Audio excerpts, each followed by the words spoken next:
bertemu kembali dengan saya di channel ini. Pada video kali ini kita akan berbagi tentang materi algoritma pemrograman. Kita akan membahas ada 3 teknik penulisan algoritma, yaitu yang pertama dengan teknik penulisan dengan menggunakan bahasa, kemudian yang kedua dengan menggunakan pseudocode, dan yang ketiga dengan menggunakan flowchart. Nah, pada video kali ini kita akan membahas bagaimana algoritma dituliskan dengan 3 metode tersebut. Oke, kita langsung saja. Dalam dunia pemrograman tentunya kita sering mendengar kata algoritma. Algoritma ini sangat erat hubungannya dengan pemrograman. Seorang programmer harus tahu menyusun algoritma sebelum menciptakan program. Algoritma itu sendiri boleh kita definisikan sebagai urutan langkah-langkah untuk memecahkan masalah. Kita sadari ataupun mungkin tidak kita sadari, maka algoritma ini sering kita laksanakan dalam kehidupan kita sehari-hari. Contohnya saja ketika teman-teman melakukan proses memasak suatu masakan tertentu, dan tentunya teman-teman melaksanakannya secara berurutan mulai dari awal mempersiapkan bahan sampai masakan tersebut selesai dan kita hidangkan.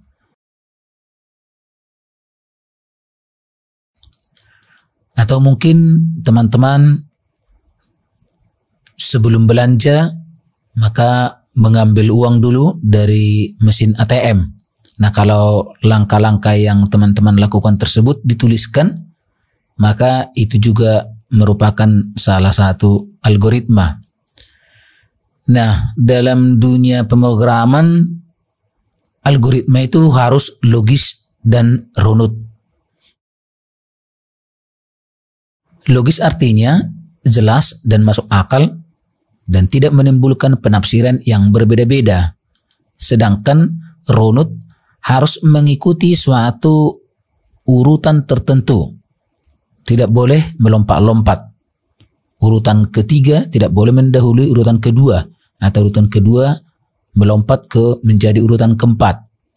Nah, sebagai salah satu contoh bahwa algoritma itu kenapa harus terurut, nah berikut ini ada langkah-langkah yang boleh kita katakanlah ini sebagai algoritma dulu.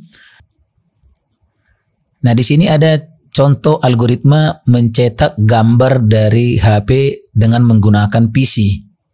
Nah, ada 2 langkah-langkah atau kita katakanlah dulu algoritma di sebelah kiri dan di sebelah kanan. Yaitu langkah sebelah kiri, mulai, kemudian sambungkan kabel dari HP ke PC, kemudian copy foto yang hendak dicetak dari HP ke PC.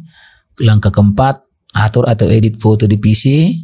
Langkah kelima, hubungkan PC dengan printer. Keenam, aktifkan printer. Ketujuh, lakukan pencetakan. Dan kedelapan, selesai. Nah, kemudian di sebelah kanan, hampir semua langkah ini kita lakukan. Tetapi ada yang tertukar, yaitu pada langkah ketiga dan langkah keempat. Langkah ketiga dan langkah keempat saling bertukar tempat. Nah, di sini langkah ketiga atur atau edit foto di PC. Nah, kemudian langkah keempat copy foto yang hendak dicetak dari HP dan PC. Nah, kalau kita lakukan ini secara berurutan, maka ketika kita sampai pada langkah ketiga, atur edit foto di PC. Nah, tentunya kita pasti kebentur, karena apa mau kita edit atau kita atur, karena di langkah berikutnya baru proses copy foto dari HP ke PC. Maka urutan langkah sebelah kiri boleh kita katakan suatu algoritma yang sudah runut, dan yang di sebelah kanan adalah contoh algoritma yang belum runut. Nah, kemudian pertanyaan berikutnya, apa ya manfaat algoritma untuk pemrograman? Nah, tentunya seorang programmer ketika akan mengerjakan suatu project atau dalam menciptakan suatu aplikasi, maka yang pertama dikerjakan adalah mengumpulkan permasalahan apa kira-kira yang harus diselesaikan supaya project ini atau aplikasi ini bisa nanti dikerjakan. Nah, setelah permasalahan bisa didefinisikan, maka dituliskanlah langkah-langkah penyelesaian. Nah, langkah-langkah penyelesaian inilah yang disebut dengan algoritma. Nah, kemudian algoritma ini disusun ke dalam bahasa pemrograman. Nah, teman-teman perlu ketahui bahwa algoritma itu tidak ditujukan hanya untuk satu jenis bahasa pemrograman saja. Satu algoritma boleh ditulis ke dalam banyak bahasa pemrograman. Misalnya, algoritma mencari luas persegi panjang. Nah, algoritma ini boleh dituliskan dengan menggunakan bahasa pemrograman C++. Algoritma ini juga boleh dituliskan dengan menggunakan bahasa pemrograman Visual Basic, atau boleh dituliskan dengan menggunakan bahasa pemrograman Delphi. Nah, jadi algoritma itu ditulis bukan ditujukan untuk satu bahasa pemrograman, tetapi dia adalah langkah-langkah umum yang akan dilaksanakan ketika menyusun pemrograman. Jadi ketika menyusun pemrograman terserah mau menggunakan bahasa pemrograman apa saja. Nah, kemudian program ini disusun dan dikaitkan antara prosedur-prosedur dalam program tersebut sehingga menghasilkan aplikasi yang sesuai dengan project yang diminta pada awalnya. Nah, kemudian penulisan algoritma ini ada 3 metode. Metode pertama dengan menggunakan struktur bahasa, yaitu dengan menggunakan bahasa manusia. Nah, boleh bahasa Inggris, bahasa Indonesia, atau bahasa apa saja. Kemudian metode yang kedua adalah metode penulisan algoritma dengan pseudocode. Nah, metode ini kode yang menyerupai bahasa pemrograman. Nah, jadi ini lebih dekat dengan bahasa manusia, tetapi sudah mirip dengan bahasa pemrograman, tetapi bukan bahasa pemrograman.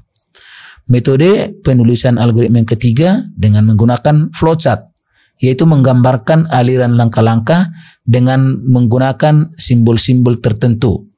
Nah, ada banyak simbol yang digunakan sesuai dengan baris instruksi yang akan dilaksanakan.